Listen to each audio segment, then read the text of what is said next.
নারায়ণগঞ্জের ২৫০০ শহীদ মিনারে আন্তর্জাতিক মাতৃভাষা উপলক্ষে ফুলের তোড়া দিয়ে শ্রদ্ধা নিবেদন করেন NA৭১ টিভি।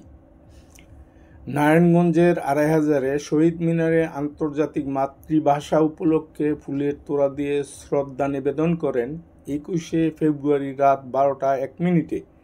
ফুলের তোড়া দিয়ে শহীদদের প্রতি শ্রদ্ধা নিবেদন করেন ২৫০০ উপজেলা প্রশাসন। পরে শ্রদ্ধা নিবেদন করেন উপজেলা মুক্তিযোদ্ধা কমান্ড। পর্যায়ক্রমে শ্রদ্ধা নিবেদন করেন ২৫০০ থানা, ২৫০০ পৌরসভা, পল্লী বিদ্যুৎ জোনাল অফিস ২৫০০, ফায়ার সার্ভিস ২৫০০, ২৫০০ থানা বিএনপির, সরকারি সফর আলী কলেজ, উপজেলা স্বাস্থ্য কমপ্লেক্স, রুকনউদ্দিন ডিগ্রি কলেজ, কেন্দ্রীয় মহিলা দলের সহ সাংগঠনিক সম্পাদক পারভিন আক্তারের নেতৃত্বে শ্রদ্ধা নিবেদন করেন নেতাকর্মীরা।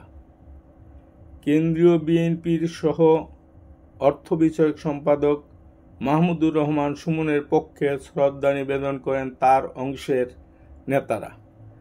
নারায়ণগঞ্জ জেলা ছাত্র দলের পক্ষে শ্রদ্ধা নিবেদন করেন জুবায়ের আহমেদ জিকু।